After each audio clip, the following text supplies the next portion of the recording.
Bonjour à toutes et à tous et bienvenue dans ce nouveau podcast, un nouveau format qui vous est présenté par Télé Sorbonne. Chaque fois qu'on va se retrouver, on va essayer de vous présenter des petites actualités, des choses qui se sont passées à la fois en France ou à un niveau international, que ce soit culturel, scientifique, politique. Et aujourd'hui, je suis en compagnie, et on sera normalement toujours en compagnie des mêmes personnes. Agathe, enchantée Agathe. Enchanté, Karl. Merci beaucoup. Et je suis également en compagnie de Paul, enchanté Paul. Bonjour, Merci Paul. ravi d'être ici aujourd'hui. Merci C'est Paul. un grand honneur. Merci Paul. C'est dans la taille de l'actu, L'actu ça tue. Ok Paul, t'es prêt? Oui. On peut commencer sans plus tarder? Allons-y. De quoi vas-tu nous parler? Alors moi je vais vous parler du vol plané des papillons morphos. Mais qu'est-ce que c'est? Mais qu'est-ce que c'est? Mais qu'est-ce que c'est? Et ben en fait, vous voyez les papillons bleus. Ce qu'il y a particulier avec ce papillon, c'est que c'est le seul papillon au monde, enfin le seul papillon, le seul insecte même au monde à pouvoir faire un vol plané. Mais sauf que toute l'espèce ne fait pas du vol plané. Donc ces chercheurs sont allés chercher pourquoi. Mais pourquoi ils font pas tous des vols planés? Alors Karl, je te le dis tout de suite, Dis-moi. ce qui s'est passé c'est qu'en fait, ils se sont adaptés à leur environnement. Ok, dis-moi. Il y a une partie de cette espèce qui vit dans le sous-bois et du coup a besoin d'un vol un peu dynamique pour pouvoir slalomer entre les troncs. Et il y a une autre partie de cette espèce qui, elle, vit sur la canopée. La canopée, c'est bien ce qu'il y a au-dessus des arbres, etc. c'est ça? Ouais, c'était la partie tout en haut quand tu, Ok, la cible des quand arbres. tu regardes une mer Ouais. une mer de forêt, bah, tu regardes la canopée. Ok, ouais, je vois. Clac. Et du coup, il y a une partie de cette espèce qui vit là-haut. Et donc, et eux, ils ont des grandes ailes qui leur permettent de faire un vol plané, qui coûte moins d'énergie et juste il est moins dynamique parce que bah, t'as pas besoin de slalomer entre les arbres. Genre Batman. Genre Batman. Ok. Particularité intéressante quand même. Ouais, c'est fou, hein. C'est dingue. L'évolution, hein, c'est dingue. Hein. Ouais, c'est... Incroyable. Franchement, ouais, ça Ça m'émeut. Ça m'émeut un peu. Ouais. Et bah, intéressant, n'est-ce pas? Très. Très intéressant. L'actu ça tue. Agathe, tu voulais nous parler de quelque chose d'un peu plus particulier, qu'est-ce que c'est? De quoi tu vas nous parler?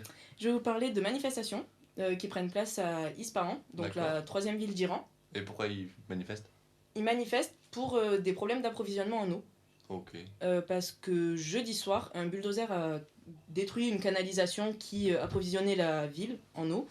Et le gouvernement limite les quantités d'eau parce que la rivière est desséchée. La rivière principale d'Ispahan est desséchée. Et l'eau est détournée pour atteindre une ville voisine, enfin une région voisine.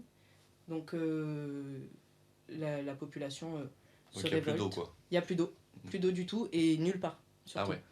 Donc la province voisine de Yazd manque aussi beaucoup d'eau et la rivière d'Ispahan est complètement à sec.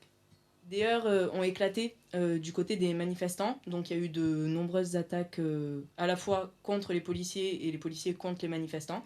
Et de son côté, la police iranienne a déployé samedi des unités anti-émeutes qui a annoncé l'arrestation de près de 70 personnes. Ah ouais.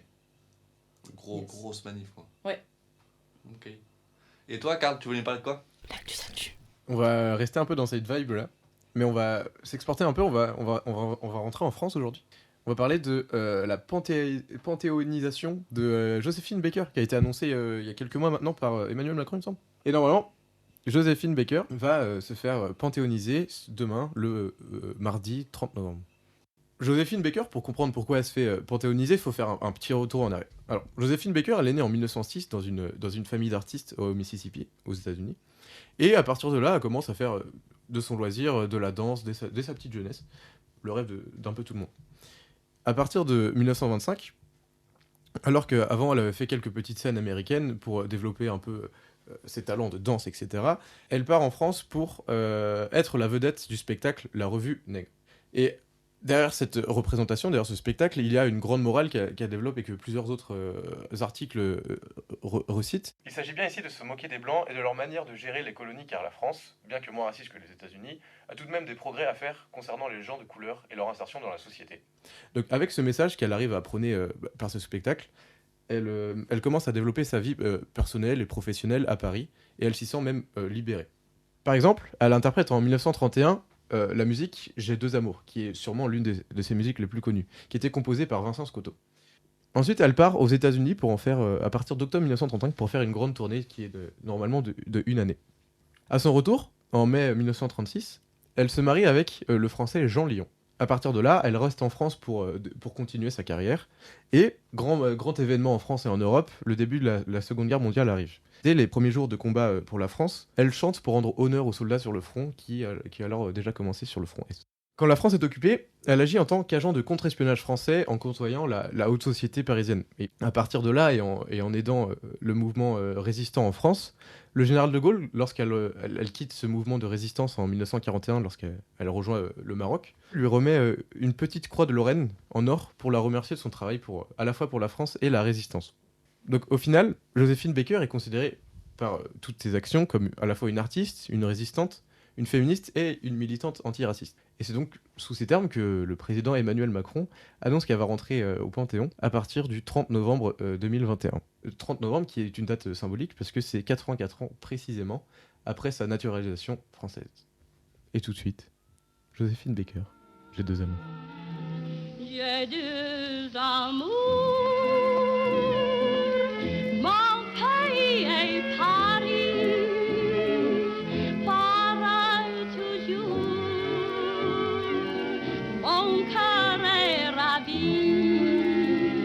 Ce podcast vous a été présenté par Paul Momé, Karl Rambaud, Agathe Jean et Simon Dehédin au son. C'est dans la tête de l'actu,